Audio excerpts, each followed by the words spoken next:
The following presentation will present the problem of plagiarism, what plagiarism is, and how to avoid it in your academic endeavors. If you would like to progress through the presentation without sound, please mute your computer's sound now. When dealing with the issue of plagiarism, there are two facts that are typically the central issues. First, few people intentionally set out to be a plagiarist. And second, despite a student's best intentions, plagiarism still happens for many students. There are many reasons why students may plagiarize. Some of the most common reasons are we're pressed for time.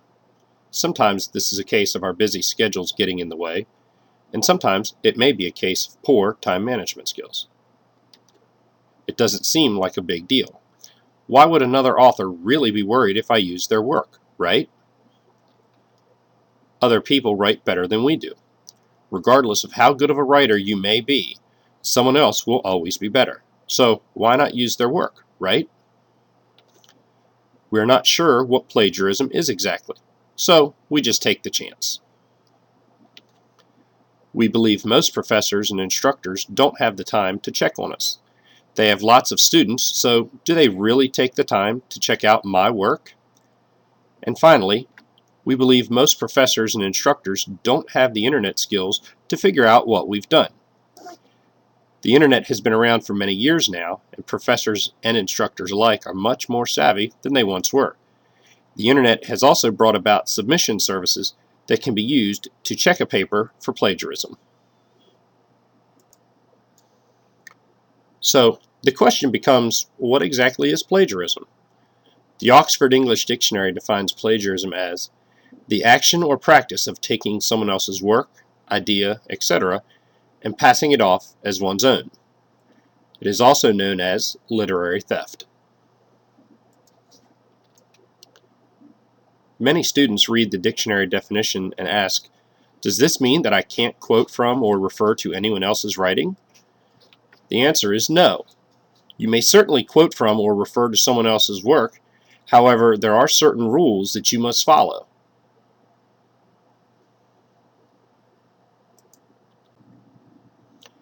When directly quoting another author's work, you need quotation marks surrounding the entire quote. You also need a reference to the original source material and an item in your bibliography. Take a look at the following quote and reference, as well as the corresponding bibliography entry.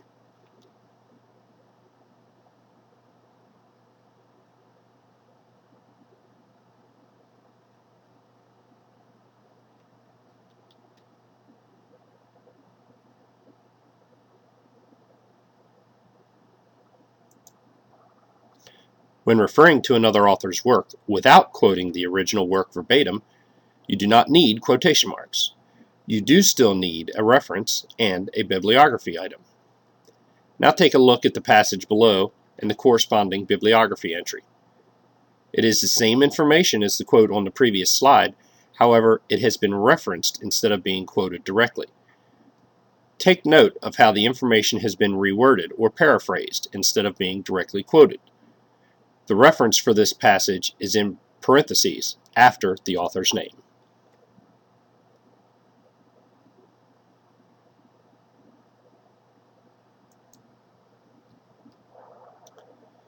The basic concept of plagiarism is misrepresentation, which breaks all of the rules of using other people's work.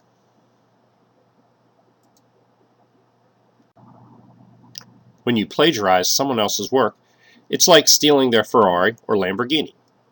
When you take that stolen sports car and try to impress your friends by pretending that it's your own car. Just like stealing that car, plagiarism is theft, but more seriously, it is misrepresentation.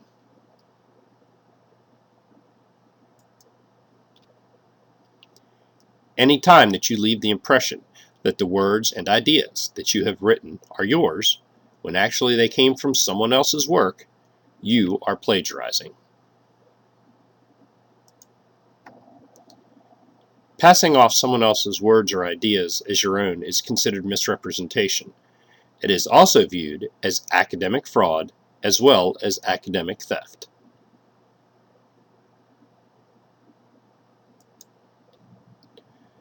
The penalties for plagiarism are very severe. All learning institutions have policies forbidding plagiarism, and you can be punished by failing your research paper, failing your entire course, or even expulsion from the institution. Yes, it truly is that serious. Now you know exactly what plagiarizing is. This may lead you to ask, what exactly are the boundaries, and how will I know when I'm plagiarizing?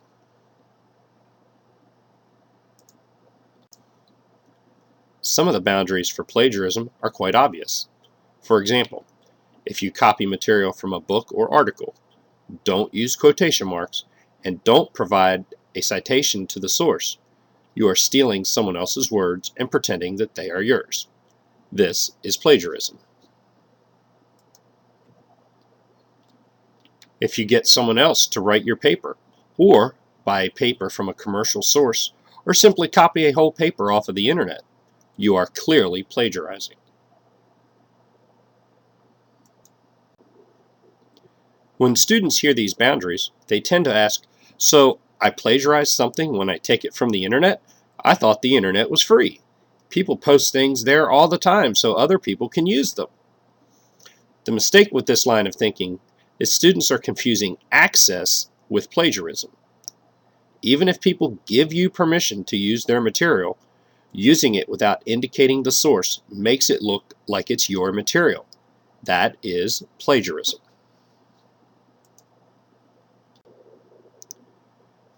There are other freely available items on the internet that many students use within their papers and projects. These items can be charts, graphics, pictures, etc. These are tangible items that aren't really words. So this begs the question, is it really plagiarism if I use these items? The answer is yes, it is still plagiarism. The fact of the matter is that these items are still content, regardless of whether or not they are words or something else. As such, the items are the property of the individual who created it, and passing it off as yours is plagiarism. Another common question is, what about taking a paragraph of text and changing just a few words to make it my own? Is this plagiarism too? Again, this is an example of plagiarism. The problem here is a very subtle one, so let's try to understand it. When you change just a few words, the structure of the original passage is still there. The form of the paragraph, the arrangement of the sentences, the ideas in their sequence. You may have changed a few of the words, but you are still stealing the structure. Let's look at another example. What if you don't use another author's words at all, but find an author that has a great idea that isn't found anywhere else? Can that be used? Yes, you certainly can use this information. The condition is, though, that you include a citation to show that the idea is not yours but came from another author. Otherwise, you are still stealing that author's idea. So after looking at all of these examples, what ties them all together? It's the idea of intellectual property. Essentially, what comes out of the mind of an author and is communicated in one form or another remains the property of that author. If you use someone else's intellectual property as if it were your own, you are plagiarizing. Intellectual property is covered in sections 15, 17, 18, 19, 28, and 35 of the U.S. Code of Regulations. Violations of these code sections, above and beyond the academic dishonesty penalties imposed by an institution, can carry federal civil and/or criminal penalties as well. When it comes to plagiarism, there are many rules to consider, which then begs the question, what exactly can be used without having to make a citation for it. You can use the following items without including a citation: your own ideas, your own analysis or evaluation of another author's ideas, once you have provided citations for the original ideas themselves, as well as common knowledge. Common knowledge is knowledge that you find in several sources that are not themselves depending on a single earlier source. This means the sources you find are not simply quotations or interpretations of an earlier source material. For example, common knowledge such as the world is round, water is made up of 2 hydrogen atoms and 1 oxygen atom, the sun rises in the east, etc., can be used without a citation being required. In academic writing, don't be afraid to use your own words. The major point or central theme of most research papers is on interpretation of the information you found, rather than quotation of that information. Consider the passage below. You will see that this is an interpretation of the sources rather than a direct quotation of them.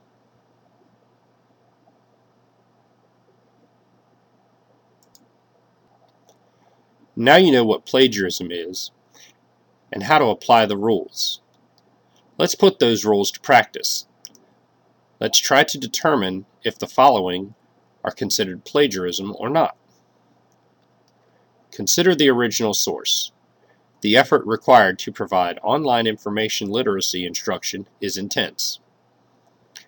In your paper, you have written, "The effort required to provide online information literacy instruction is intense." This is clearly plagiarism. It quotes the source without any indication that the words are from another author. How about this example? The original source reads, "The effort required to provide online information literacy instruction is intense." In your paper, you have written, "The effort required to provide online information literacy instruction is intense," but you have included quotation marks around the passage and include the citation Smith, 2006, page 42. This is not plagiarism. Quotation marks were used to separate the passage, and the source was properly cited, giving credit to the original author. This prevents anyone from assuming that these words are your own. Let's take a look at another example. The original source reads, "The effort required to provide online information literacy instruction is intense." In your paper, you have written, "Smith, 2006, page 42, argues that providing online courses in information literacy is hard work." This is not plagiarism. In this example, the passage was an interpretation of the original source without quoting it. The source was cited, and not a great deal of the original terminology was used. Here is one final example. The original source reads, "The effort required to provide online information literacy instruction is intense." In your paper, you have written, "The work needed to provide online information literacy teaching is intense." This is clearly plagiarism also. It paraphrases the original passage with a lot of the original terminology still there, as well as the same sentence structure. You also have not cited the original author, therefore giving the impression that the information is yours.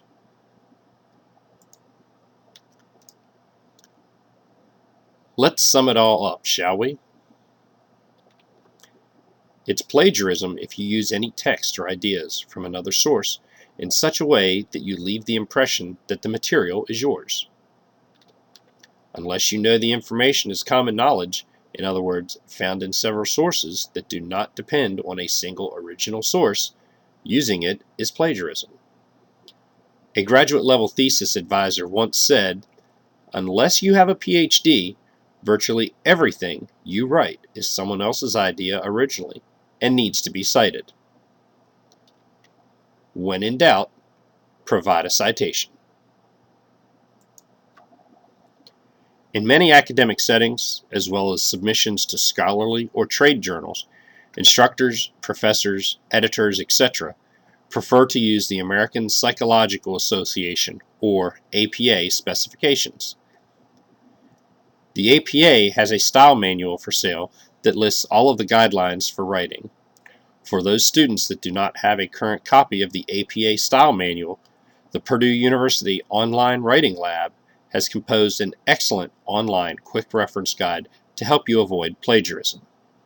Now that you know what plagiarism is, you should be able to employ a few simple steps to help you avoid being a plagiarist in the future. Good luck.